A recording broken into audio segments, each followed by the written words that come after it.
Welcome back to another episode 4? Is it episode 4? Of Parental Gamers, the Parental Gamers podcast with myself, Dadbods United, and my partner in crime. I'm Andy TTV. Hey. A little more enthusiasm. Come on now. It's episode 4. I brought my enthusiasm 10 minutes ago when we were supposed to start. Okay? Dude, this is becoming a recurring theme now. It is. We should just say like between 7 and 7:30 we'll be around a prop. I'm like that kid that you gotta tell that's gotta show up to the party like 15 minutes. You gotta tell me 15 minutes before it starts, otherwise forget it. You're older than me. You should understand timing and time frames. If I'm older, it just means I'm more senile than you are.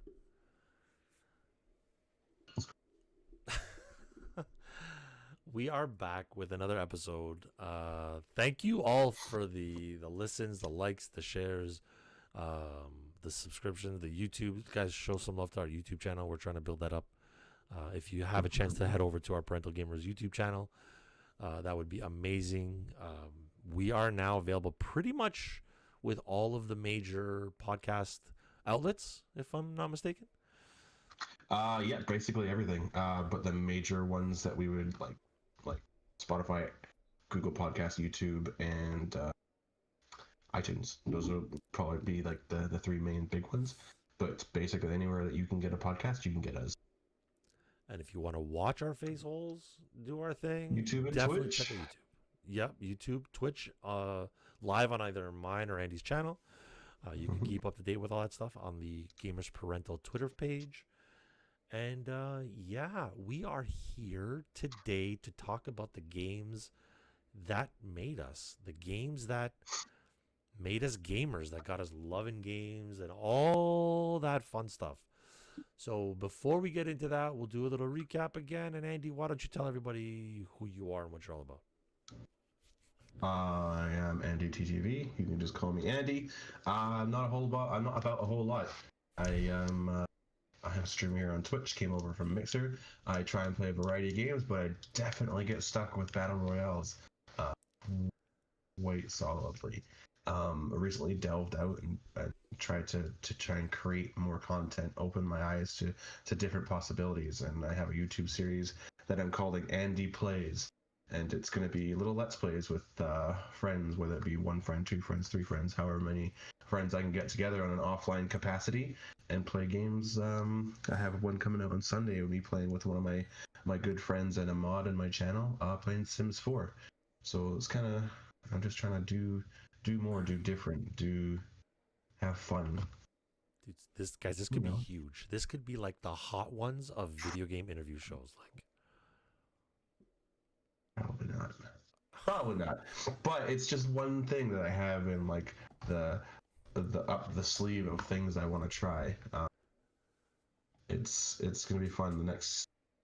I'm gonna say 6 months. If in the next 6 months I don't see any traction, I'm probably gonna slow it down and just go to like streaming again rather than the vastness of content creation. yeah. So we'll see. I'll give myself some time and do what I'm doing, and hopefully something works out for me. It's just still fun in the process. So yeah, it is what it is. What's new? What's exciting? What's going on in the DB world? Oh my God, all the things, man. All the things. It's a crazy time of year right now. It is like everything. You've got new systems that we're going to talk about tonight. You've got all the new games. Like Dadbods United, I am a variety streamer as well. I play a lot of the sports games, so I've done a ton of MLB The Show content this year. FIFA released since the last podcast, so I've been knees deep in FIFA, NHL, dabbled in a little bit of Madden, but now I've also tried to expand my horizons back out into story games. So I've been playing Ghost of Tsushima and the Ghost of Tsushima multiplayer. With the launch of the PS5, I've gotten into Assassin's Creed Valhalla, which I haven't played an Assassin's Creed game since like AC2 or AC3, which has been super fun. But there's just so much to do right now as a gamer and a fan of gaming, like Destiny expansions, new content for Division 2, Ghost of Tsushima, Assassin's Creed, Cyberpunk around the corner, Spider-Man Miles Morales. Like, there's just a plethora of stuff to choose from. It's a good time to be in the gaming space in any capacity, whether it's as a gamer or as a content creator. It's a fun time right now. Absolutely. And usually around this time, this is when we would get like the Halos and the new releases just in time for the holidays too. So uh, it's a bit slower this year when it comes to the new games that we're seeing. We're seeing DLCs and new game passes and season sevens of Apex and stuff like that. But that's just kind of like the time frames. So it's a bit slower on the new releases just because developers and gaming companies have had to adjust and work from home and all that kind of stuff. So it's a bit on the consumer side disappointing because we don't have that excitement of what are we going to play. But there's enough excitement around Assassin's Creed and well, Spider-Man Miles Morales and the Destiny DLC that's come out, and season 7 so far on Apex Legends is actually quite enjoyable. You've also got the new COD as well. So like there's Yeah, to COD think doesn't about. do it for me anymore. But even that, like, okay, personally, I'm not a huge COD guy. Like, I'll jump into Yeah. COD here and there just to kind of shoot some stuff, but I'm not a big fan of the COD series anymore. It's just not my style of game. But at the same time, like, it has a huge following. What they've done with Warzone and even bringing back zombie modes has been very impressive. So they've got a huge appeal. So you think of all the stuff that we could have gotten at this time of year, like we normally do, and you smash that or try to smash that on top of all the stuff that's actually come out, and that's a pretty substantial. Like we're still having a pretty substantial November, all things considered. Like COVID put a damper, like you mentioned, in a lot of the plans of a lot of different developers. But Destiny fans seem to be super excited about D2's expansion. It's fun Myself, so far. I played it the other night. It's actually been did a you? lot of fun. I mean, I dabbled after my Let's Play, but it only got like maybe an hour and a half. The cold that I had has been kicking my ass. So, like bedtime before midnight kind of thing. How old am I? But no, it's enjoyable. I think you mentioned consoles. I think that's the one thing though is this year compared to other console releases, not a lot of content coming out with a new console. Like Not first it's gen. You're right. Like yeah, there's so it's just a little different. well, Not to say it's not a good thing, but yeah. because I mean keeping the people safe and they're all quarantining and all that kind of stuff. But it's again, like as a consumer, it's I want the only reason I want an Xbox Series X, as I said the other night, is I just want to play PUBG without any issues. Like I want to play a dead game the way it was meant to be played. That's Right. why I want a $600 Xbox. Like there's nothing new out there that's because I mean I can play Destiny 2 and I am and it looks just as good here as it would on the Series X. I'm sure they'll have a higher frame rate, which will be nice, but I mean, I guarantee you my monitors don't support whatever it is resolution that the Series X wants to pump out, but Right. it's different. It's fun. Yeah, like I got a monitor this year and it is putting out at 4K and the PS5 looks insane, but if you think about the launch, the way it's gone this year and the shortages that a lot of these companies have dealt with and the way retailers are trying to manage the release, like I heard a good headline the other day. I don't know if it was with you I was talking, but they'd said like what retailer wants to be associated with a COVID outbreak? It's like, or and I can assure you that Microsoft nor PlayStation want to be responsible for any type of association to any type of headline where it says, PlayStation 5 and COVID in the same sentence is just not going to fly for either company. Yeah. No, I'm sure it was the same way when it first came out, when it was called coronavirus. I'm sure Corona wanted to separate themselves from that as far as possible. Well, Because that's that just the is, name, but imagine being like, Sony PlayStation yeah, release or Xbox yeah, release causes, 10 cases or an outbreak or whatever. yeah. Nobody wants that kind of publicity. There's absolutely no way that was going to happen this year because they didn't make enough consoles to go about. Their pre-order was kind of lackluster, and then their release is exactly what they knew was going to happen. It sold out. But I guess that's what businesses do, though. They create a demand. Like they've got all this hype, and they say, okay, whatever. We're only going to sell 100,000 worldwide, and the first 100,000 people to get it are going to talk about how great it is, and all the people Yep. who don't have it are going to have to go nuts that they want it, and we're just going to sell millions and millions and millions of more of them because the demand is there because we've kept supply low. Yeah, no, and It's I got capitalism super at its lucky with mine. best. Yeah. So I didn't even bother online because. So for any of you that aren't familiar, PlayStation and Xbox basically at the same time came out and said, "Hey, our system, like I know, well at least for Sony, because I wasn't really intrigued by the Xbox. I've been a PlayStation day one guy since PS1, so for me there was no doubt I was going to be chasing the PlayStation 5. When they announced that pre-sales would be happening the next day and ended up going live right after the announcement in certain retailers, I didn't even bother online. I went the next morning. I woke up. The local EB Games or GameSpot or GameStop, sorry, in the U.S. opens at 11 o'clock. No, 10 o'clock Eastern. It opens. I showed up at 8:30. I was the sixth person in line. By the time the store opened, there was just over 50 people lined up. Now, what I didn't know is that the store employees are not allowed to discuss allotments until they're out of them. So I guess that's to avoid people from like, pushing, shoving, getting violent or anything like that. So they Yeah, let the people in. retailer I used to work for, Microsoft didn't even send them physical inventory. They allotted a certain amount to go to their warehouse. And, you order online, they get shipped to you from like a Canada Post service that Oh, wow. runs through the retailer. Yeah, so it's like, and I can guarantee they probably only got like maybe 3 per store or something. When the Nintendo Switches came out, I worked for the damn place, and they sent me like from where I live to North Van is like an hour and a half, 2 hours of traffic. I worked there. They wouldn't transfer it out to the store I worked at to make Wow. it easy for me to go get. They made me drive an hour and a half to go get the damn thing because it was the last one in every store, 3 or 4. So I know they don't get a big allotment when it comes to what Microsoft wants to give them.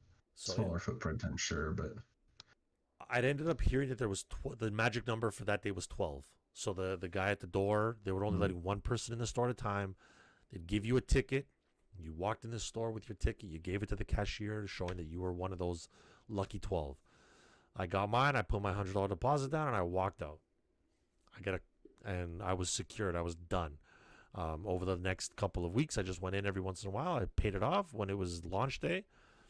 Walked in, showed my ID, picked up my box, got my final receipt of $0, and I walked out. It was the greatest thing ever. I I have it so that Amazon has to give me a notification when an Xbox becomes available. It's like the only way I can know. I followed somebody on Twitter as well that will let me know when stock is in Best Buy. I'm just, and it's probably not going to happen for another couple weeks. There's no way. Like they're going to create more hype and more shit's going to happen. And Black Friday is when they're going to actually have stock, and it's going to be gone. And I'm probably not going to get my hands on a brand new one until after the new year, if I'm lucky.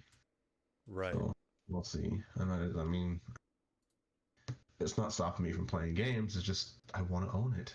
I want it. I believe in the hype. They've got me. Yeah. They've marketed successfully to the demographic that they wanted to market to. That is me. I want it. I need it. Yeah, I got super lucky, and I'm watching now the debacle that's going on now with this week. Over the past PlayStation launch was what yesterday, the 12th of November. People were getting notifications on the this past Friday, Saturday, and Sunday saying that their pre-orders were canceled.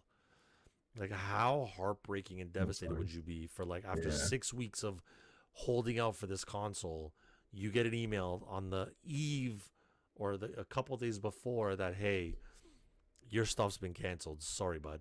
Best of luck to you. Yeah. I mean, I don't know. It feels like they missed the mark. Every time they do a release, doesn't matter who does it. It feels like they missed the mark on how much people want it.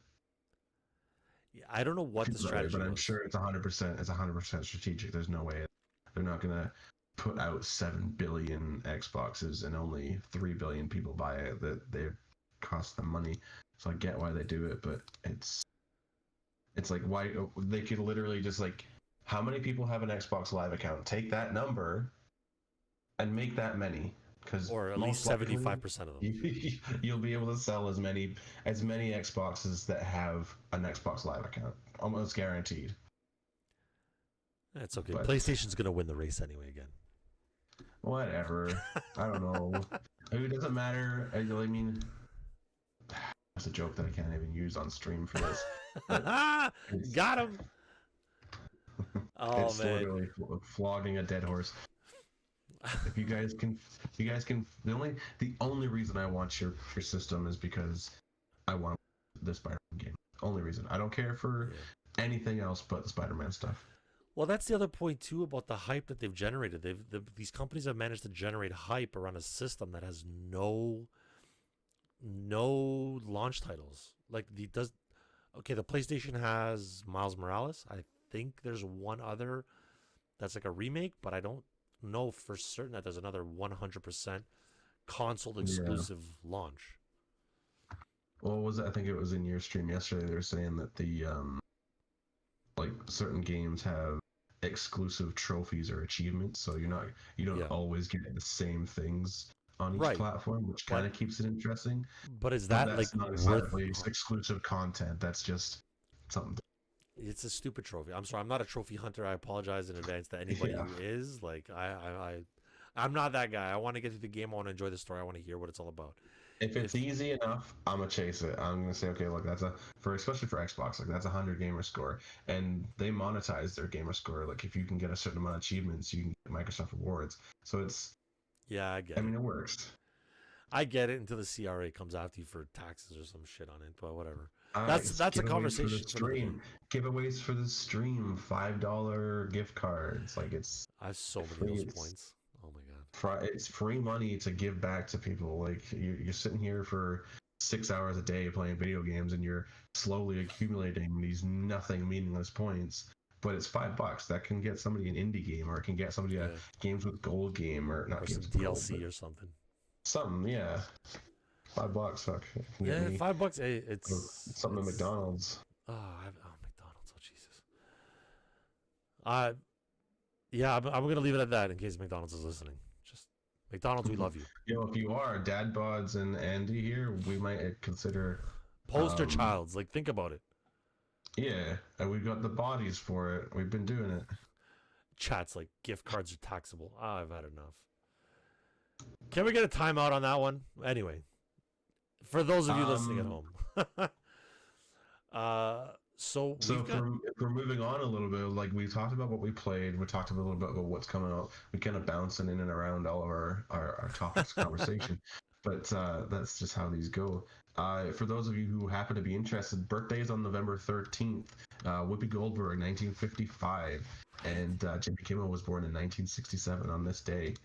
Uh, I'm not telling you how long ago that was because we actually didn't write down how old they were turning, just that the birthdays were today. Um, so if you happen to share a birthday with those two, happy birthday. happy birthday indeed. Happy birthday indeed. We've got also for our American listeners, Thanksgiving coming up in a couple of weeks. The 26th, 27th weekend, which is super exciting. I'm curious to see how they're going to manage Black Friday this year. Because, I mean, it's Yeah, not I as mean, big of a shit show as it up here as it is down there. well, it's like everything else. Is everything becomes like it was Black Friday, and then there's like Boxing Week, Boxing Day. So it's Black Friday deals. They last a week. It's just called Black Friday's the holiday, the retail holiday, and then there's Cyber Monday. But the deals last so long. They're always there. Right, but I mean, we're talking like the mad rush that usually like I know Yeah, people, I'm sure you do too, know Canadians that drive down there for 4 a.m. Friday morning to take advantage of deals. probably MMA and training. Is the only reason that you'd go to these places is to get into a fight with someone. Like it's nuts. I mean, we Well, wrote this down yesterday while we were talking. Like between 2006 and 2018, according to the Hustle, 44 Black Friday incidents in America left 11 people dead and 109 people injured. that's wild. And I get it. Out of 44 years, essentially, 11 people dead. That's not an outrageous number, but it's still an outrageous thought process. This is people dying because they went shopping for the holidays, and 109 people injured. Like one of those deaths was a retail worker being trampled by 2,000 pairs of feet. At no point did any one person think that soft squishy thing was like the manager of a superstore or something. Like, Could it's you? nuts to Oh think. man, it's insane. It's insanity, and like some of the videos are gruesome, and I they like know. people just get savage to save a buck. No one is scared of security guards come Black Friday. The videos that I've seen, people are squaring off against security guards. They're taking like 40-inch TVs that are on a great deal, and they're swinging them about like a club. Like, this is my TV, back off. That's padded. It'll work. It's a great. It's a big size club. If you can swing around a 40-inch TV and use it successfully and still get out the building with it intact, you deserve it. But even if it But isn't God intact, you can damn, always bring it back to the store, right? Because it's still in the that's box. So true. Especially if it's Costco, they have like a lifetime return. They don't care. yeah, I gotta bring my barbecue back. But anyway, that's for another day. That is for that. We'll save that for like a dad's tools podcast one day. Yeah, Barbecues and that's all of our, tools. our favorite cooking utensils. But I think you know what we should get into the goods of today's episode.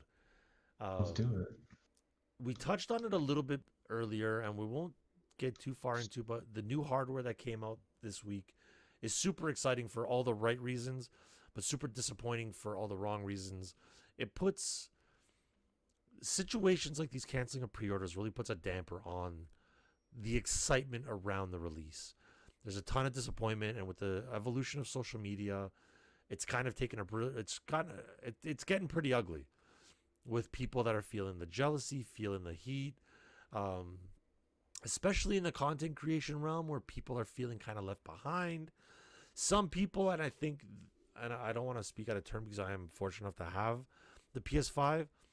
I think some of the stronger content creators realize that their content's speaking for themselves and they don't need the system to carry their content, and they're very happy to wait until the new system they can get their hands on one, because it doesn't matter the hardware, like we talked about, the games haven't really changed. There's nothing really exciting that's going to push uh, a content creator over the edge in terms of No, having access to something that nobody else does. Like I'm playing Assassin's I Creed mean, Valhalla. It's let's just be real. uplist. Like, there's very few games that we play that are so labor intensive on the CPU or the system that we play on, whether it be PlayStation or Xbox, that it can't function and do its thing. So, like, I play Destiny. The only thing that's wrong with Destiny is load times on the Xbox is ridiculous. Yeah, But with an Xbox Series X, those load times are going to be non-existent because of how much more powerful it is. The next best thing would be PC. You watch anyone playing PC Destiny that's on the directory right now, their load times are almost instantaneous, depending again on their CPU. But that's like the only benefit that a streamer would have. And streamers who are on consoles, there's really no benefit to having a new console because your console is your console. It's not it's not performance driven. Like, I don't have to. My mouse doesn't have to be great if I'm playing on a right. console because I'm not using a mouse. My keyboard doesn't have to be great. I don't. It's just as fast. We spend money on controllers. If we want to be great at something in a video game, the only thing we can really do to make ourselves better is practice in a new controller. Shorter thumbsticks, longer thumbsticks, whatever. But Basically, your for Xbox Elite or a Scuff is that it's yeah, kind of console gamers, performance wise, we're limited by the technology we have, and we can't pour money into it to make it better like the yeah. PC guys can. Which I think is why the whole PC master race thing is an argument, because if they want better graphics, they can go get something to get Yeah. better graphics. But we're literally held hostage to the technology that is in the console that we spent money on, which I've been fine with. I don't notice the difference between a game like last year and this year. It's the same graphics because it's the same monitor. Like, I'm I a can console only have. guy through and through, man. I Yeah, actually spent money on my console and made it slower because I bought it for my Xbox. I bought an external hard drive so I can. It's like an 8 terabyte hard drive, so I can fit more this games. is actually this actually could probably segue slightly into a story about how you tried to water cool your new PS5 recently. Oh, okay. So I made my system inadvertently slower by buying an external hard drive to fit more games. The only problem is if you don't transfer the games you're playing over to the main system and off the hard drive, it does have a very severe impact on load times. Just an FYI. Yesterday, which was the 12th, the launch of the PS5, I did a live unboxing on my stream at twitch.tv/DadBodsUnited. Things were going great. I was super excited. I was having fun. The PS5 comes in this beautiful box that has like an outer sleeve on it, so I have it set up on my desk. My chat loves to keep me hydrated, so I have to keep water close by at all times. Before stream, I took my beautiful cup of water and I put it in a spot that I never put it in because it's completely out of the way and shouldn't have any problems with it. We had a problem, chat. We had a problem. I stood up. I went to pull the box with the PlayStation out of the sleeve. It caught my cord for my mic, which wrapped around the top of the cup and pulled the cup onto my desk onto its side. Almost 3/4 of a liter of water everywhere. Now, it almost completely submerged my mouse. As I rushed, I put my stream on Be Right Back. I put my mic on mute because I was cursing like a sailor. Ran out to grab myself some towels to get the top of the desk, and all I hear is dripping. I look under my desk, and the water is now pouring underneath my desk from my wall. It missed my power brick, Andy, by, I kid you not, about an inch and a half.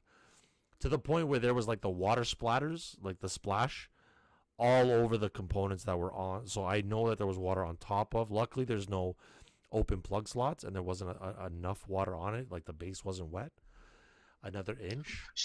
Show me a streamer that has a power bar or a surge protector that has slots open. Show me one person that has open slots on those. I know. It's ridiculous, but I dodged such a bullet. That would have blown up my whole setup. That would have blown up everything.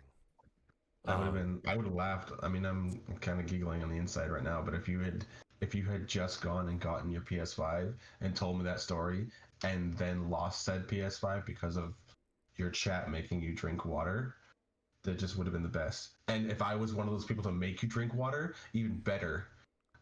Because I know I would have gotten 100% of the blame.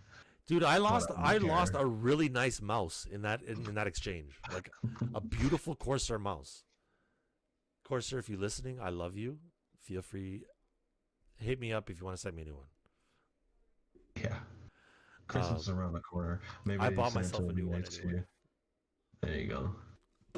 But I digress. I got super lucky. Just note to self. And now I have now my bottle has a lid. Perfect. But you know what? You're learning the things my daughter is learning. It's nice. It's cute to see you guys progress at the same time. I'm telling you, my 2-year-old and I share a sippy cup sometimes. It's just the way it is. But with that being said, please keep your electronics safe. Keep your lids on your drinks. A little PSA for all the listeners out there. Yeah, it was scary, man. My heart dropped. Exciting news, because you're the world of sports games, and I'm not. But if I ever wanted to get myself into a game and say, hey, let's me and you go head to head, we'll play hockey. You can be, I don't know, who do you even support hockey-wise? Detroit. You be Detroit, and I'll be anybody but Vancouver, and we'll play a game in NHL. Because if you are a Game Pass Ultimate owner, you can now get EA games on Games Pass. I don't understand which games are on there. I don't know which ones they put on there, but there is a certain amount of the library that they put on there. Like I'm playing Sims 4. That's on EA Games thing. So I get to play it as part of the whole Game Pass thing. I don't know if it's something that they opened up forever or if it's just for the holidays or whatever it is. But if you are a Game Pass Ultimate owner, you can actually get some of those EA games. Which for me is great, because like that $10 a month for EA Pass or Game Pass, whatever it was like, I wasn't going to do it because I wasn't going to play the games. But now I will, because I'm already paying for it. Just remember, though, I believe if it's the same for PlayStation, it's not the same for PlayStation with their PS Plus, but Game Pass only gives you a 10-hour trial of any of those sports games. So just be aware. I'm not playing any game with you for 10 hours, so I'm fine. Yeah, it'll be like 15 minutes. You'll get pummeled and then be off. It'll be like me trying to load up with you on Apex and be like, "Okay, Andy, I'm gonna carry you for a change." Ha!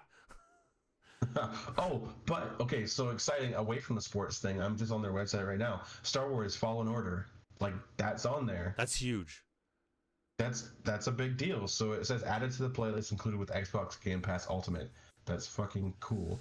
I don't necessarily I'm gonna play that, but at least I can say, okay, if I'm gonna try something for free, I'm not Yeah. gonna pay full portion for this. That's awesome. By the way, has Apex gone crossplay yet? Yes, it is still in beta with PlayStation, Xbox, and PC. The only way that you can get into a PC lobby is if you have someone in your party that is in that on a PC. What else with it? I see a lot of don't see a lot of that. Don't see a lot of PC players with that cross, uh, like killing me in lobbies and stuff. See a lot of PlayStation people, um, and then eventually they're going to open it up to Switch and Origin. So we can play it like PlayStation 5. We can play Apex. Yeah, we should be able to get together and do that. Show me the way, Jedi Master. Let's see. Get unlimited access. So if I'm reading this properly, um, Game Pass Ultimate gives you access to games like Jedi Fallen Order, Plants vs Zombies, which the first one was amazing. Garden Warfare was a great game. Isn't that a mobile NHL game now? 20, Madden 20. It used to be like that's how it started. Got Anthem's in here. it. Battlefield 5. Sorry. Unraveled, FIFA 19, Sims 4, UFC 3, um, Titanfall 2. Like there's a good amount Huh. of titles in here. The value for Game Pass is really good. All joking aside, as much as I love my PlayStation and PS And Plus, it's not just Game Pass. This Game Pass Ultimate. So this ties in your Xbox Live and your Game Pass. So it just came out of mine. I just got charged for it not too long ago. $95 for the year, Canadian, and I can get any game that they put on there and my Xbox Live. And I mean, I'm more than using this because now does it of cross? Is what that the I one that do on a crosses day-to-day. over to PC access as well? No, I think there is a different Game Okay, Pass for PC, okay. but But it's mostly the same games. so let me ask you something. We're gonna get into. I think this segues nicely into what would have been our last point. But before we get into the games that we grew up with, let's kind of work back in reverse order, starting from today. Like when you look at upcoming titles, like what is it? I know you've been kind of in that bubble of BRs for the last little while, and maybe that's just because the type of games haven't really tickled your fancy. But when you're looking forward to new games, or when you're getting excited about a new game, or when you think of the prospect of a game that would excite you, what are you looking for? Like, what are the things that you want to see from these publishers that'll get you hyped up for like, let's say a non BR or even a BR, a battle royale? Um, Apex kind of tickles my BR fancy. I mean, I jumped into like Hyperscape and Spellbreak and they're great, but they just don't hit the marks that Apex does. Okay.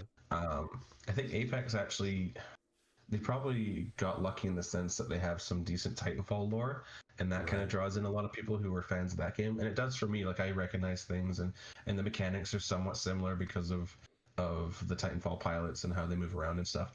But getting to know a little bit more of that behind the scenes lore is kind of cool. That's Okay. that's that's. I think we talked about this before in previous podcasts. Like, give me a game that has a sufficient story, and I'll play your game. Okay. Give me something that can make me think, but also something that's missing from most games. And I know we're in the generation of online gaming.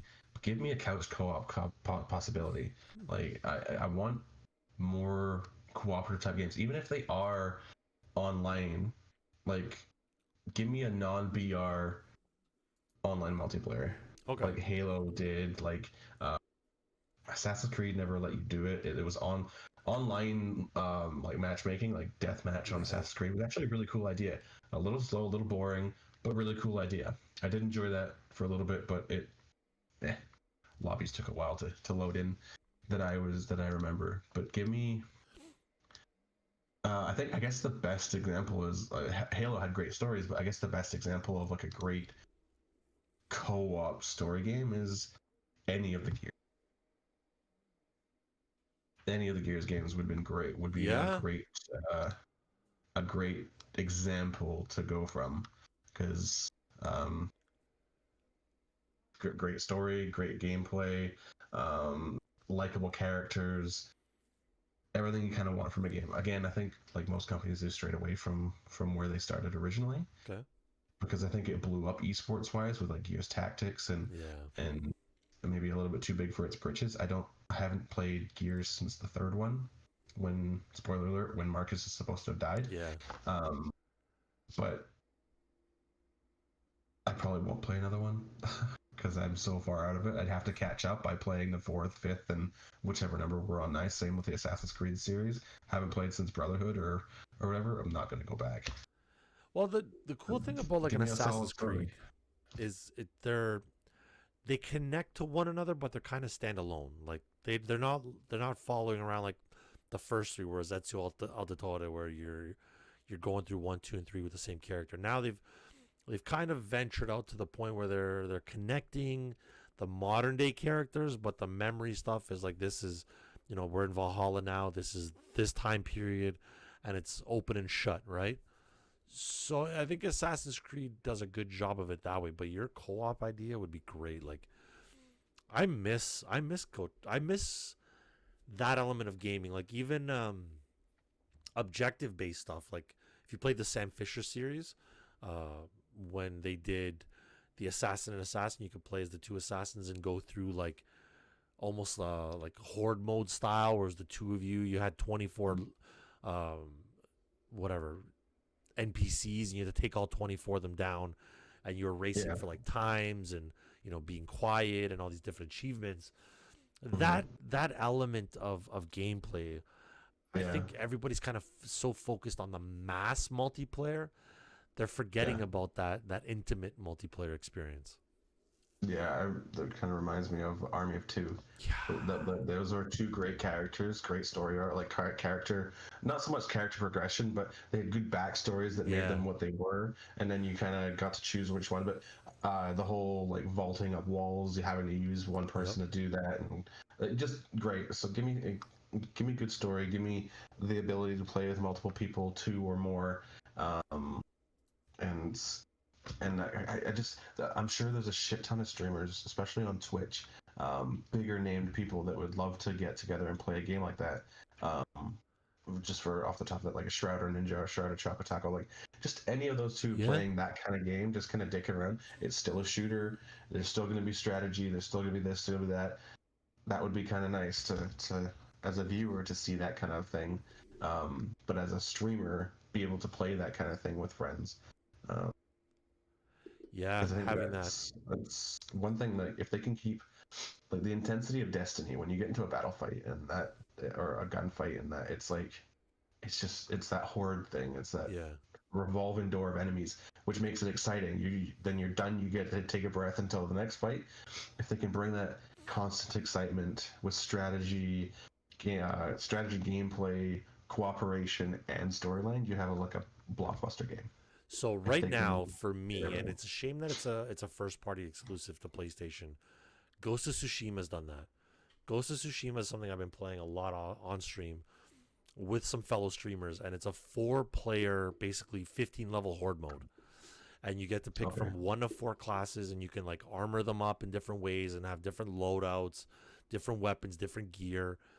And you go out and you play as this 4 group, and you're trying to hold these 3 locations on a map, and you've got waves of enemies coming to take over your hold your whatever your base, and you're trying to maintain the safety of these 3 locations of your base, and it is so much fun. Like it requires such a ton of coordination, but it gives you enough time to breathe and have a laugh and enjoy and like give each other shit and have that camaraderie and share that experience in such a way that you create these social memories.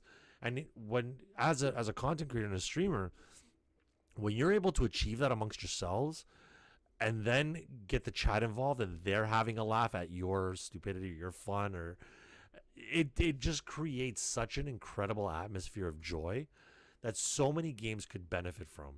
And so many, like even Destiny, there's in my opinion there's not enough. Now, not raids are the exception, but there's not enough strategy for that 2 player. Like for you and I to go out doing missions, it feels like literally just hold the trigger, jump and run. when you're doing the raids and stuff, there's a lot more that goes into it.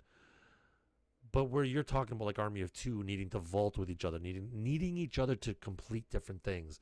You stand on a pressure plate while I go do this, and like having that type of engagement is something that I think you're right is lacking from that either couch co-op or online 2 to 4 player experience. But for those of you that are PlayStation fans, and looking for something close, Ghost of Tsushima has been an incredible experience for that. One of my top games of 2020 for sure. Yeah, yeah. Another game that pops to mind when you talk about co-ops and just fun storyline, but like funny and potential for great content creation, depending on who you have with you, is a game like Portal and Portal 2. They're just stupid funny games with a point. Like puzzle, the puzzle is the strategy. That is the mind thing. It's missing, and I think it definitely needs to come back. But that might just be a generational thing. Like that's what I grew up with. Everything we did, we can kind of segue. Going into the games we grew up with now, like this, the games that we grew up with were, I mean, going back and trying to play them now, highly skilled, even though it doesn't seem like they might be, and strategy. Like some of the old Mario games aren't exactly the easiest to get through. Yeah. And I get it. It's just clicking A and jumping over things coming at you. But sometimes that shit's hard, okay? And it's not because I'm 32. It's hard. You go back and you play Mega Man on the Super NES right now today and tell me that is easy. That is not easy. Unless you're talking to a speedrunner. And, no, fuck those guys. I don't know those people. I don't know those people. Screw those guys, speedrunners making everybody look bad. There's a speedrunner on Twitch that his name's Andy. That says he followed me. I followed him because he was playing Zelda, and I followed him because his name was Andy. And it was like one of my second days on Twitch, and he followed me back, and then he came back into my stream the next time I was live. He's like, "There you go, there's your follow. I just thought it was funny that your name was Andy as well." And that's the only reason we followed each other is because we both have the name Andy. That's classic. That's funny. I've had a few of those of guys that have like dad in their name, and they're like, I just typed in dad and you popped up. I'm like, haha, sweet, welcome. Nice. But like, on that couch co-op conversation, and this, like you said, segues beautifully into the games that we grew up with. Like I remember, on a Friday night hanging out with my buddies, because I lived in a pretty like suburban town where there was no public transit. We couldn't drive anywhere. It's like it was 25 minutes from the closest major city.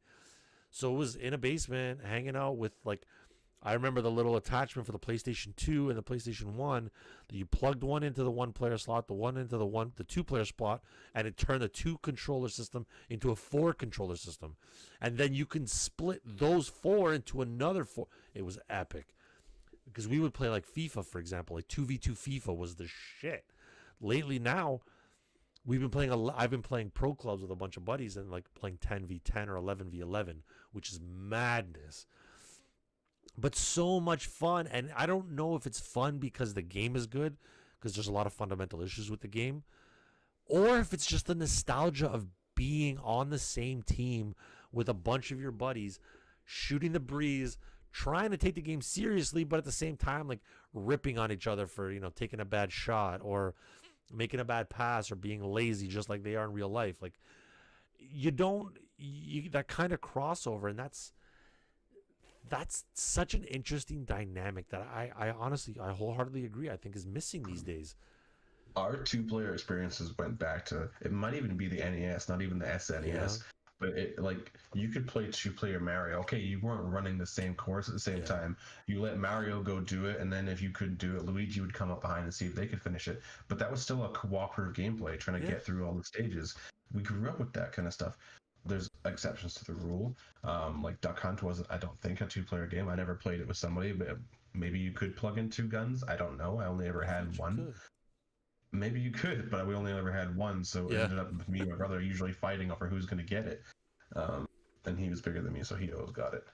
Well, but like even like Double Dragon on the SNES, like those kind of games are always like 2D side scrollers that are co-op. They're easier with other people. We grew up with games that made you play with friends or family or, God forbid, share. I think that's sharing. What the hell is that?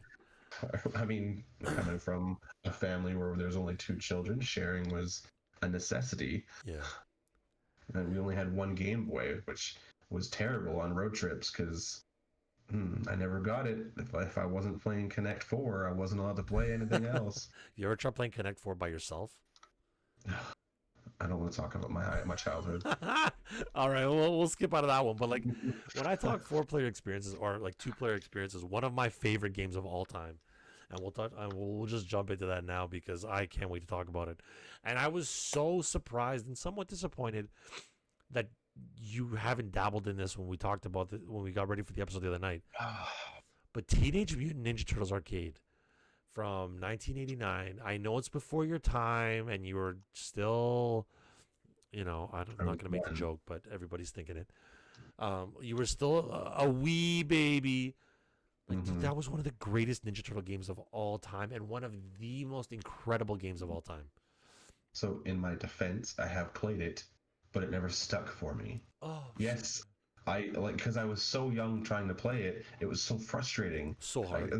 The farthest level I remember getting to, and I'm not even sure if I got to it, was the top of the construction building, where you like the giant Krang bot or whatever the hell it was. Yeah. Like that's the only mission I remember ever getting to. I played newer Ninja Turtle games. Like there was one, it was like Take on Manhattan or something.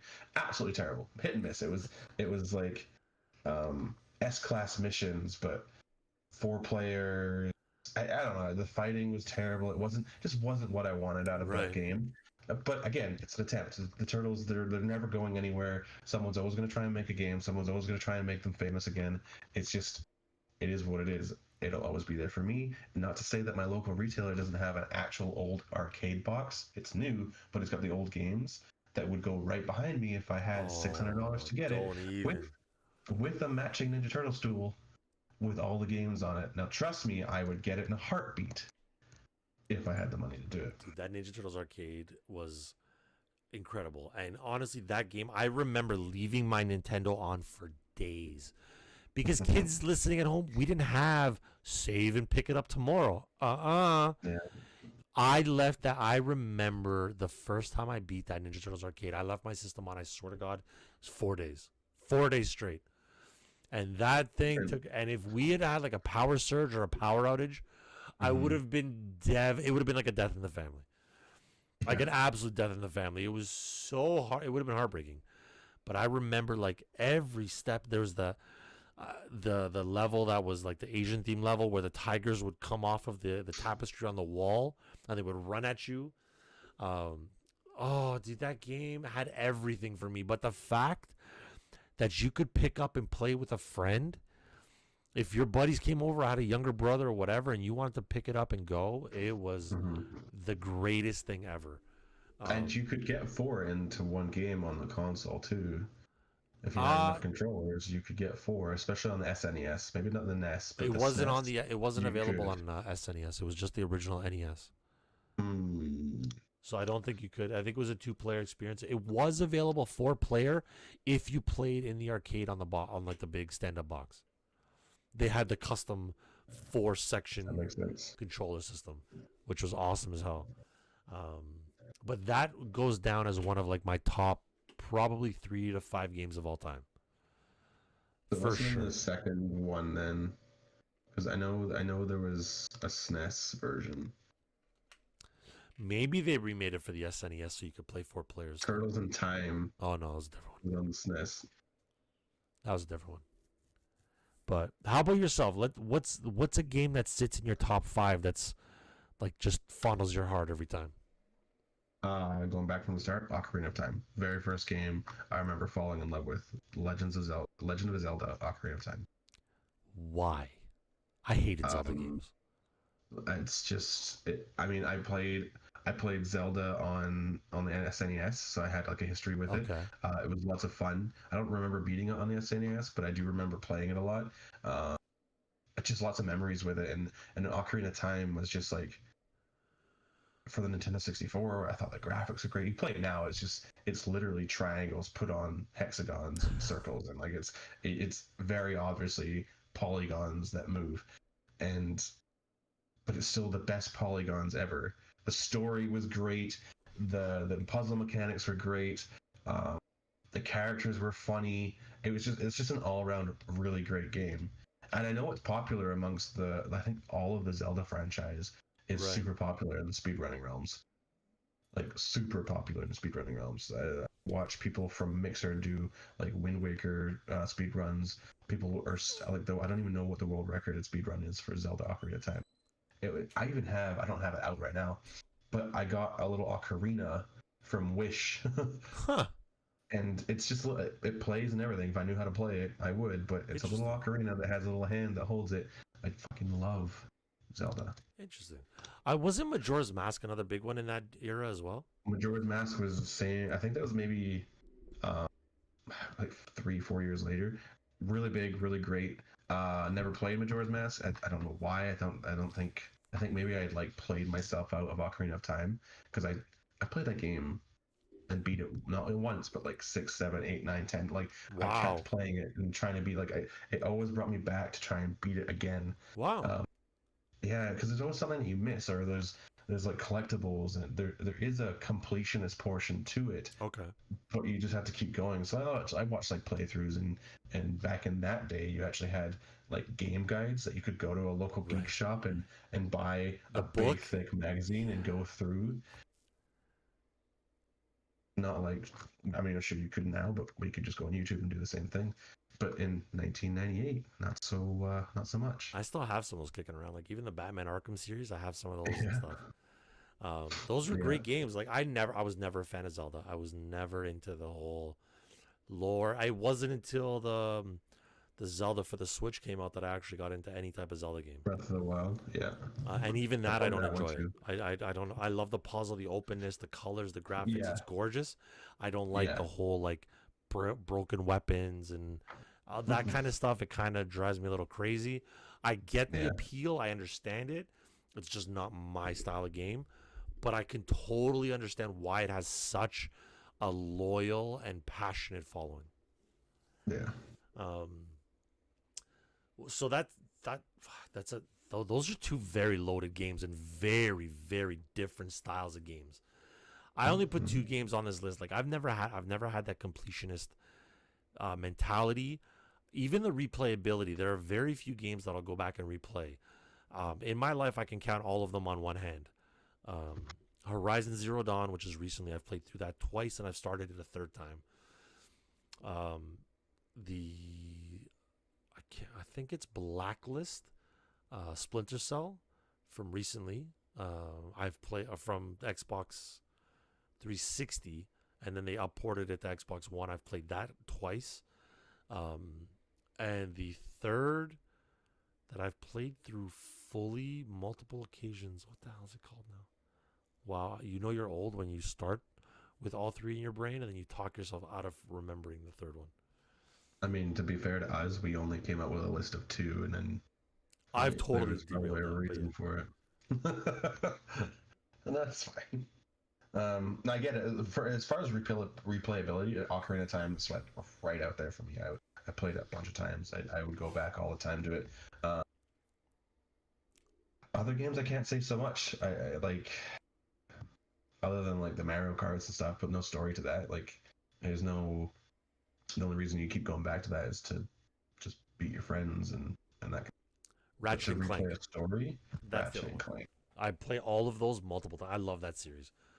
Really, yeah, I couldn't get into Ratchet and Clank. I had more of a Banjo Kazooie than a Ratchet and Clank. As long as you didn't say like Jack and Daxter. I don't understand those No, two. no, Okay, so you no. mentioned that we had made a list originally, Chad, and I've destroyed that list. And We I've can do derailed. top five. I just don't feel like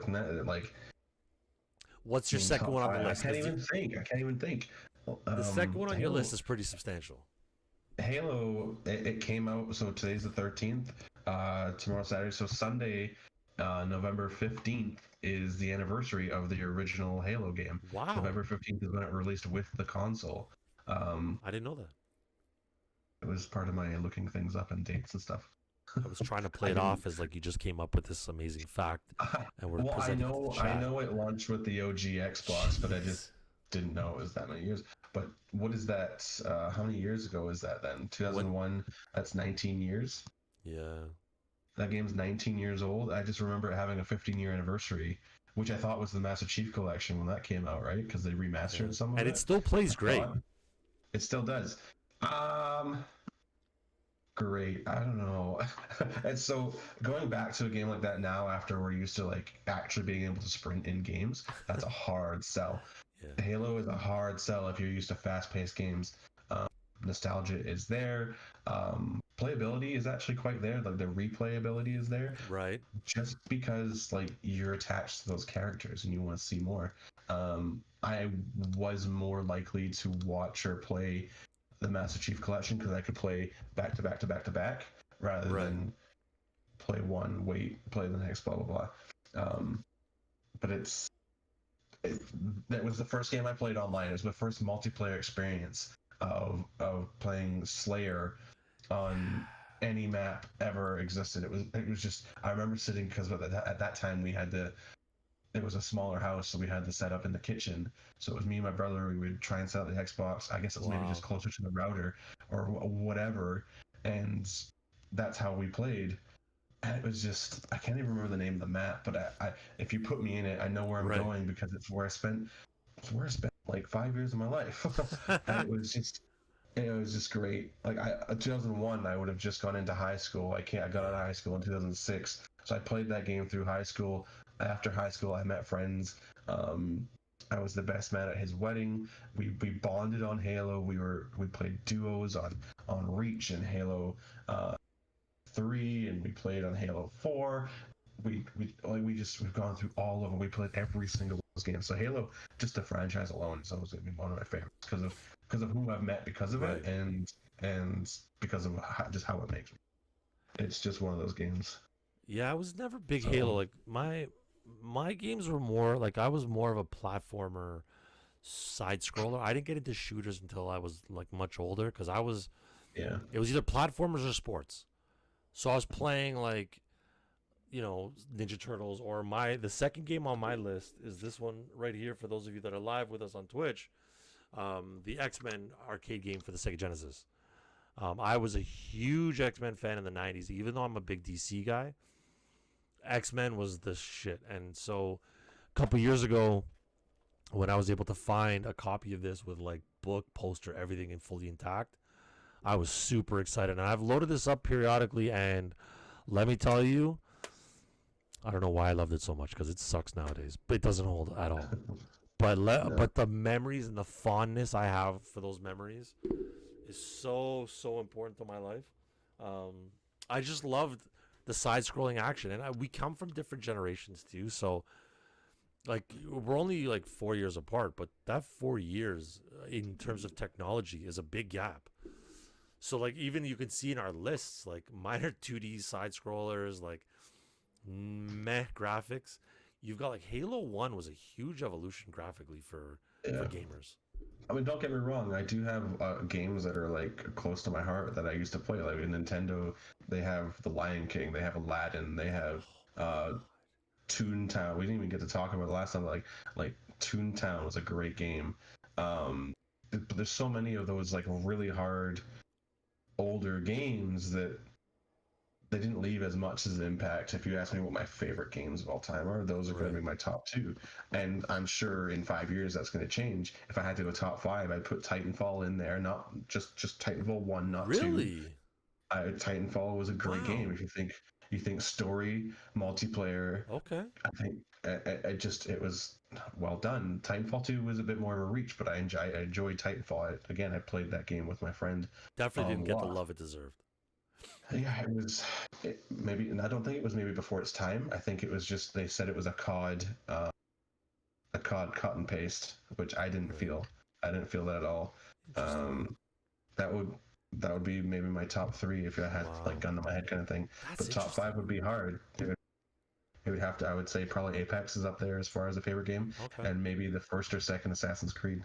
And they're not; those aren't even going back that far. I understand that's only going back like 10, 15 years. Within that time range, the oldest being Ocarina of Time and Halo. But like standout games, those are my standout games. Of course, I love the shit out of Mario 64. I love the shit out of the Super Mario World, and like Super Mario 3, first of all, was unbelievable. Second of all, you completely glossed over GoldenEye for N64. yes, because it's the story was, I mean, whatever, the story was fine. I enjoyed it, but it was more like that. Bring your friends over to your basement, and you're just gonna see who can get the golden gun. Like Or that see was. how badly your friends suck at games and just laugh at all of them. It's true. It's Um, true. that game was like the ultimate shit talking experience of all time. Star Fox was another great one. You know, I've I never played remember a Star Fox. killing a lot of time on Star Fox to just do a barrel roll, Like it's iconic. It's a lot of fun. I do. If I had to say, maybe top 20, it's on there somewhere. Yeah. But Star Fox, Nintendo 64 was basically the first next gen console that I remember getting. I remember it was maybe release day. It wasn't even in the morning. It was like release day that same night. My dad packed up my mom, my brother, and myself. We went out from where we lived. It was like a half-hour drive to the closest Toys R Us. We went in there and we grabbed it, and we came out with Mario and a Star Wars game. Star Wars game, I can't even remember what it's called, but it's a weird one because you weren't anyone that you knew. You were just some random person within the lore that, I mean, whatever. 2000 or in the 90s, I wasn't even old enough to know my name, let alone who was in this game. So, um, but I think Nintendo 64 is kind of where maybe the gaming got out of hand for me, and I just wanted to dive deeper and deeper. And ever since then, we had PlayStations, Yeah. Game Boys, Xboxes. Like that started the obsession. There's some greats, and we're gonna offend somebody by leaving stuff off our list. Like as a sports gamer, I'll tell you like Blades of Steel and NHL '95 are two of my favorite sports games of all time for hockey. FIFA International and probably FIFA 14 are two of my favorite games in the FIFA franchise. Blitz. NFL Blitz, NFL Street. Don't sleep on NFL Street. NFL Street was awesome. NHL Hits was another one in that kind of realm. Then you get into the shooters, and like we talked about, track and field on the NES with the mat. Oh, somebody in chat just came in large. Never played that. I had that one too. Sweat your nuts off. That's probably why I didn't like it, because you had to work out. And I was like, forget it. Then you had like we didn't talk too much about GoldenEye. You had the fighting games like the Mortal Kombat's. I was a huge Mortal Kombat.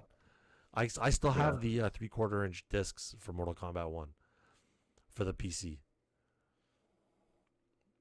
Like that's how dedicated I was. Jesus. The first PC game I remember ever trying. There's a list of it, but there's two that stand out. Math Blaster, actually three. Math Blaster, Kino, and Star Wars Chess. Kino was great. Keen and Professor Keen Dreams. I never played this. I never played that one.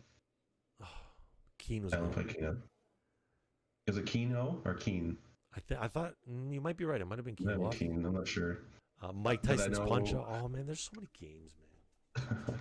Star Wars Chess was floppy disk, and our IBM computer couldn't even install it. But I remember that's the earliest games I remember. I only remember Star Wars Chess because I could never play it. Right. Not because I got a chance to play it, because I could never play it. But it's amazing though. Like you look at where these games have come, like how far these games have come, and how some of these developers choose not to, evolve and move with the times.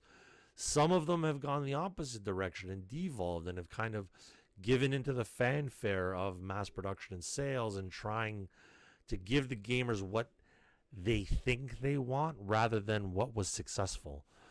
I think we're seeing a lot more of that with these AAA titles, and like I think Anthem is a great example.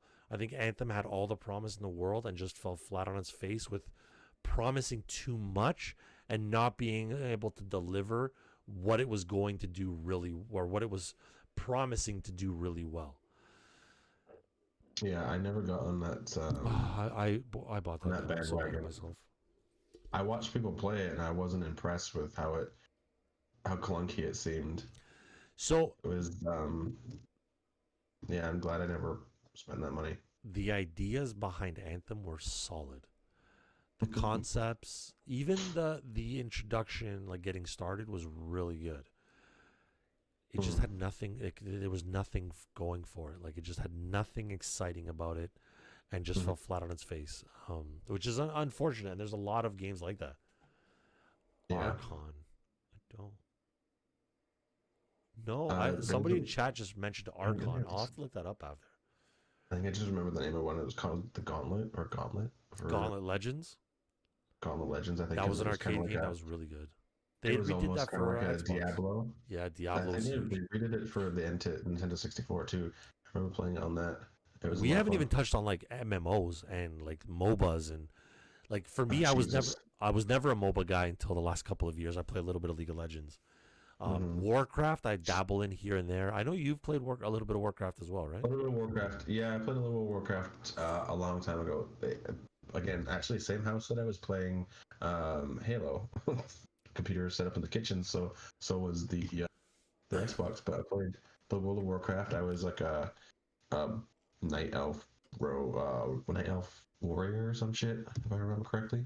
Um, and then never got into the MOBAs, but definitely did some like Diablo. I remember doing LAN parties at friends' houses with the Diablo franchise, and then WoW was always at home because WoW is like one of those like hidden, especially when I was growing up, it was like a secret shame. Like Yeah. you can be a gamer, but you can't be into WoW, or you get made fun of. You're kind of a super nerd at that point. Yes. I never said.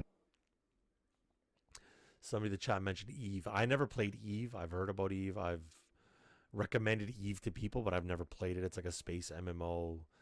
Uh, Not my style of game at all. The only MMO I've ever truly gotten into was WoW, followed closely by Star Wars: The Old Republic, and then DC Universe Online. But yeah. I've never been a big fan of the um, hyper grindy games like that. Like it's just not my Mm. style. They require too much of a time investment. I don't feel I get enough in return when I'm just Mhm. looping the same quest chain over and over to get like a small Yeah. percentage drop. Yeah. There was actually a game on the original Xbox that would probably make my list. Um, it completely just left my head too. Uh, that's gonna bug me. I actually have the game. I have the original Xbox and the game. Um, anyway, I'll remember it, and if I ever do, I'll say it out loud. But it was great. It was kind of like it was almost like you're trying to solve a murder or mystery, but it's also got some like paranormal aspects to it. Like depending on what you say, takes you a different part of the story. But this was like before its time. Like, this is an original Xbox game, and it was just super interesting. By the end of it, you're like some sort of like super being that. Um, it was just lots of fun, and I should plug Yeah, it in and play it again. But it's really hard. We're spoiled with technology. It's so hard to go back to yes. some of these games that are favorites. Sometimes these games have to stay in your memories because that's just where they'll always be remembered as the best thing ever. And then you go back and try and play, you're like, oh my god, this is a literal pile of trash. When and how did I ever like this? So I would love. I just had the name and I forgot it again. On that note, while you're thinking Ah, about that name, I'll tell you the only times I've enjoyed going back to games and playing them through again is when I've played them in their original form. If I'm trying to play, for example, like Ninja Turtles or an NES game or something like that, that's been ported to a PlayStation and I'm holding a PlayStation controller or even like a PC, I have like this identity crisis and it doesn't have the same vibe. But if I plug in these games on like the NES or in the Genesis or on the N64 and I go play these games, you get that you enjoy it out of nostalgia, I think, more than anything. It brings you this joy and you're holding the original three buttons. You know, like even the new NHLs include a copy of NHL 94, 95 because they were so great. But playing them with a PlayStation controller just doesn't feel the same. It doesn't bring the yeah. same joy. Playing them in the way they were meant to be played on that shitty system, having to blow in the cartridge, Mhm. you just enjoy it so much more. Um, Indigo Prophecies. Yeah. Oh, I've heard That of was that. it. It was a Up, great game. up, down, down, left, right, select, start. That's the cheat code to any game ever. That is like I've seen that tattooed on people. That's how big of how big of an event that is. Um, Yeah. but on that note, like I think we've covered a lot of things that it's interesting to see generationally. And I bet you if we brought in somebody that was in their 20s, somebody that's in there like this is going to be a question that we're going to present going forward to any of our guests on stream. I said I didn't want to do it in this episode where we just could mention a bunch of names, which I think we stayed away from. But going back to like great Zelda games, Ocarina of Time, Majora's Mask, um, Twilight Princess, and Breath of the Wild. I've never played Majora's Mask. I just know that people loved it. But there's three names in there that I played that I absolutely loved. But see, what If you'll you're notice is they'll looking to set, go back and do those. but they'll set. If you look at your gamer style, your play style, you've diverged a little bit from that storytelling because I bet you subconsciously there's some part of you that always compares that story grind to what you went through in those games, and those games set your expectations for what you want to see out of that genre of game. It might be that I just don't get a challenge out of some games anymore. Like stories, like I think you said it yourself, the puzzles and completion for Assassin's Creed isn't the way it was when it first came Right. out. But when I'm a kid and I'm going through Zelda, Ocarina of Time, now I'm trying to figure out how I can like go and become an adult Link. That took some doing. Yeah. And you're like 9, 10 years old. Was in 1998, so I would have been uh, 10 years old when that game came out. That's a lot of brain power for a goddamn 10-year-old to figure out some puzzles. I mean, at least it was for this 10-year-old. But going further into other games, the next time I felt that way was Assassin's Creed because Yeah. those challenges were there. I don't have those challenges. I know there's puzzle games out there like Prince of Persia, Tomb Prince of Raider. Persia, but even then, that those are going back farther than this generation of games. Like Yeah. that's still our generation of gaming. Whereas there was there's the darkness one. There's Dark Souls. not Dark Souls. You're a horseman of the apocalypse. You're one of the four horsemen. Oh, you play as Wrath. Darksiders. Darksiders. That one has. I stopped playing it because it was unfortunately a little too freaky for me. I am a big old wussy wuss when it comes to games that get me in my fear bubble, and there was enough of that took me into an imagination where I couldn't continue playing it. So I probably could Phasmophobia be is off your fine radar now, then? but Darksiders has that. It's like adult Zelda. It's got Yeah. the fights, it's got the story, and it's got the puzzles. Um, Definitely on the list of things to try. I should So probably try and go back. on that note, like we've talked about a lot, and we've talked about a lot of things that have really like that tickle their fancy as gamers. Like there's some incredible gaming experiences out there, and everybody's gonna have their own. Like we've had some people in the chat talk about like come up with Echo. Like Echo for Sega Genesis was hilarious. Was a game. Everybody shares an experience differently, and like I said, for me, a lot of what I played has shaped what I look for now. I've got buddies who are exclusively I want MMO, I want to or BRs, or I want to be able to show the guy on the other end that I'm better than him. I want to sit there and once I kill him, stand over his body and teabag him because you suck and I'm great.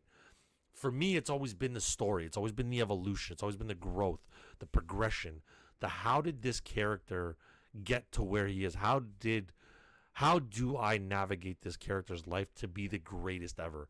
I am a sucker for story. So like Ghost of Tsushima, Super Mario and Saving the Princess to a certain degree, Assassin's Creed, like these games of zero to hero have always held a special place in my heart. Like a Ratchet and Clank, that underdog story. That story, character development is something that will always drive me towards a new game. Like I haven't played an Assassin's Creed game since way back when, like first two or three. I'm excited for Valhalla, and I've been playing through Valhalla because they've done such a great job developing this badass character and Vikings, and it's savagery. Something like that. I'm looking forward to the new Ratchet and Clank because Insomniac puts together a ridiculous story event every time. These are the things that I look for in a game when I'm like, even Cyberpunk, there's so much hype about Cyberpunk. I'm not overly excited about Cyberpunk. It's just, Yeah, I'm not. I'm with you on that one. I think I'm. That's the type of game that's a very particular set of people, like a very big fan base that is very excited. I'm waiting to see how it plays. yeah, like, I will not be a day one Cyberpunk guy, especially with everything that's gone on with that game in Yeah, terms of being pushed back several times and then not being happy with certain aspects of it. So that yeah. is one of those that I will sit and watch. I am excited for the future of gaming starting with this gen this week. This Hmm. generation is a big leap. Like the 4K, the visuals, the power that they're touting could make in like 2 years from now some very incredible gaming experiences. Um, It's gonna I just be. It's a definite step forward from yeah playing Pac-Man on the tabletop at the local laundry room or laundromat. yeah, and that's the thing is like you can sit here and we could probably do a full on podcast series just going year by year and talking about those annual releases Yeah, because there's just so much. You figured like there's hundreds of games released every year. There's no way we're going to be able to talk about all of them. There's no way we'll be able to discuss all of them. And yeah. I'm sure we are going to get a ton of messages on Twitter about, hey, you missed this game, you missed that game, Yeah. you missed this We game. didn't even touch on like independent games. We just touched on those mainstream ones Yeah, that we grew up with because independent games weren't a thing when we were growing up. Well, the closest thing to an independent game would be probably like a Double Dragons or something like that because it wasn't so mainstream, but it was still out there. Um, but nowadays, there's anybody who has a cell phone can make a mobile. right. It's it's everybody's a game developer if they want to be. So um, there's just so many avenues of conversation. But I don't play a lot of indie games. There's been some great indie games I played, Yeah. but yeah, it's not something I can have much of a conversation on. Yeah, there's very few indies that I play. There's about three of them that sit special places in my heart. Dust and Elysium Tale, Katana Hmm. Zero for the Switch. Maybe there's really just two that really get me. But those are few and far between that I'll even venture into those. Hmm. I'm still a bit of a sucker for the bigger AAA stuff, for the sports stuff. So for that, I'm not too deep into that area of expertise. So I won't diverge us any further. Yeah, I was gonna If you say, have your favorite wrap us games, up with a question here. Will you be getting a new Xbox when you can? eventually, I am No, very you're in no under. rush. I am not impressed at all with the launch of the Xbox Hmm. because I haven't seen anything exciting. Like at Okay. least we have Godfall and Miles Morales for the PlayStation. Those were launch titles, super exciting. I'm not a big Halo guy, so for me, Halo as an exclusive Hmm. doesn't do it for me. I feel like Xbox with their games as a service and X Pass or Games Pass has Hmm. kind of set themselves to kind of take a step out of the market next gen. And in 8 or 9 years from now, kind of step back and say, okay, well, that was a fun run, but we're done. PlayStation, if you're going to six, good luck. I Yeah. I don't see anything coming out of Xbox that's gonna blow me away and say, oh my god, like your first party studios are ridiculous. Halo doesn't do it for me. But when I look at Sony and what they could do with a follow up to Ghost of Tsushima, a follow up to God of War, a follow up Hmm. to now like the Spider Man series and what they might do with other Marvel properties and exclusivities. Yeah.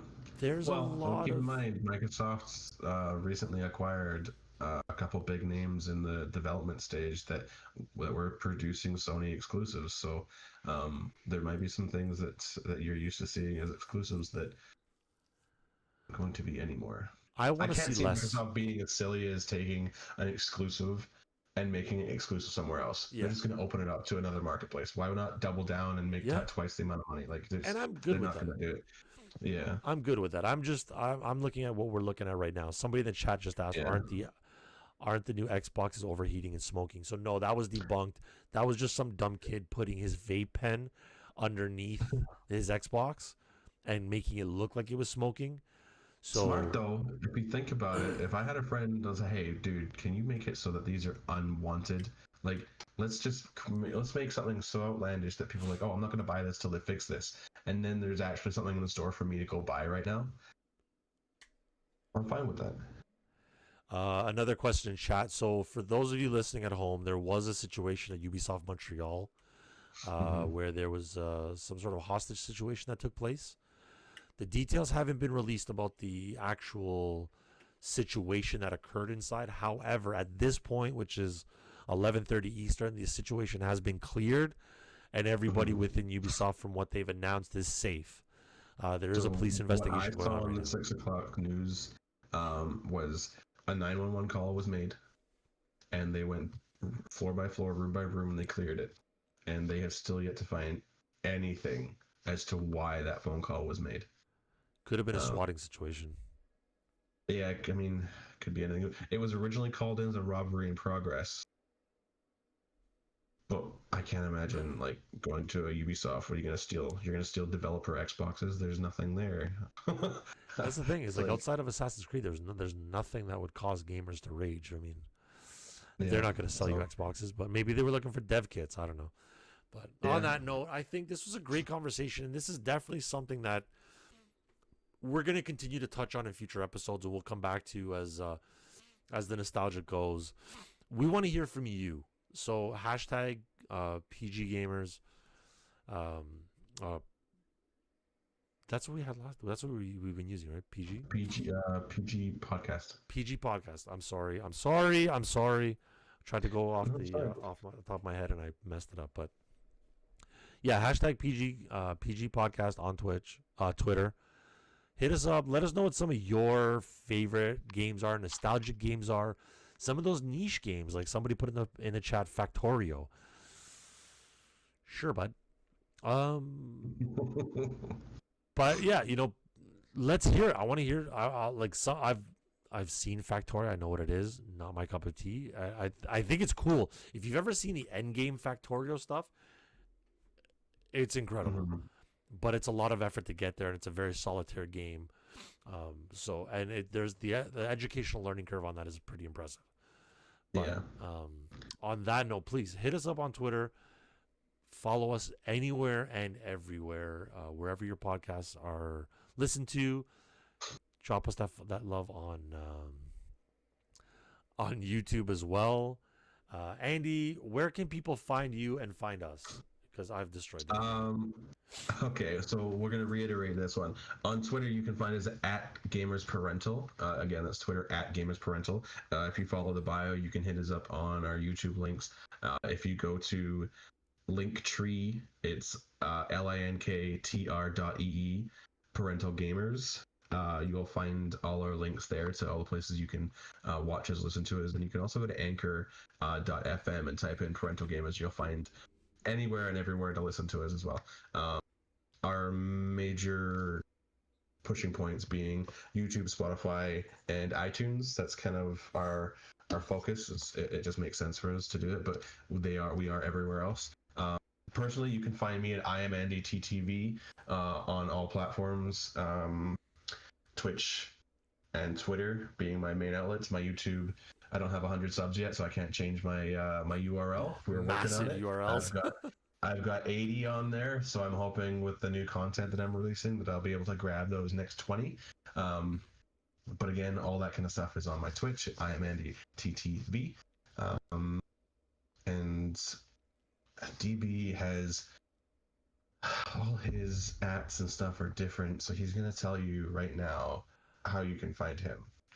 You can find me at twitch.tv/dadbodsunited, or I'm most active on Twitter, dadbods UNTD, because somebody else took dadbods united on Twitter. If you're listening, hook a brother up. Would you reach out? Help me out. Could you not just be Dad Bods? Somebody's got that too. What about DB United? Oh, that's even worse. Stop it. Dadbods UNTD on Twitter. Twitch.tv/dadbodsunited. I'm streaming 4 nights a week, sometimes 5. Come check me out. Right now, we're playing through Assassin's Creed Valhalla, still dabbling in FIFA, a little bit of NHL. We'll be touching on the Miles Morales game coming up in the coming weeks. And yeah, I'm looking forward to our next episode of Parental Gamers. I don't know about you, Andy. Yeah, and I mean that takes us to our next episode. Is going to be the 4th of December. Yep. Which means that we're gonna go over Black Friday, Thanksgiving. We're gonna maybe get chat involved to see what they did, see what they got, and talk a bit about what that weekend was for them. Again, we understand that's mostly an American thing, obviously for Thanksgiving and Black Friday, but Canadians get some Black Friday deals. So if there's anyone that is outside of the States, you can still participate. And then just so that you guys kind of know a little bit more going forward, our next episode after that would be Christmas Day. We've decided to obviously not do an episode on Christmas Day. We're thinking either before or after. And then in the new year, we're going to start doing every 2 weeks. So we're finding that the time in between podcasts has actually been a lot. So we're going to try and speed up the process, get our ideas out and on paper and in your ears as quick as possible. This is highly enjoyable for us. It's not that we have a massive following or whether that's even the point. This is enjoyable for us. This is another avenue of us getting our creative juices flowing, and this is something that we like doing. We appreciate you guys being here week in and week out, waiting and listening and participating in the ways that you do. But like I say, keep an eye out for Twitter is where you're going to find out everything. So again, at Game is Parental on Twitter. So you're going to find out next episodes, where we post, and all that fun stuff. But for now, dude, this was fun. I want to go play classic video games, man. I want to go play some classics right now. Classics. I don't even have. I mean, I have all my old stuff. We could. Let's go. All right. Well, on that note, I am Dad Pods United. I am Dad Pods United. I appreciate you all being here. This is my partner in crime. Actually, before we wrap it up, I just want to nod. We have to nod because our podcast is after Remembrance Day. So a big thank you to all of those who are fighting, have fought, have served, to the families who have lost loved ones to current and past wars. We thank you for your service. We thank you for your sacrifice. We understand that Remembrance Day was a couple days ago, but from the Parental Gamers podcast crew, we appreciate it and thank you so much. Well said. Yes, thank you very much. Thank you for allowing us to live the lives we live and do the things we do in our beautiful countries, north and south of the Canadian border. So thank you all for being here again. On that note, I am Dad Pods United. I'm Andy TTV. And we appreciate you being here. Thank you all very much. Till next time. Have a good one, guys.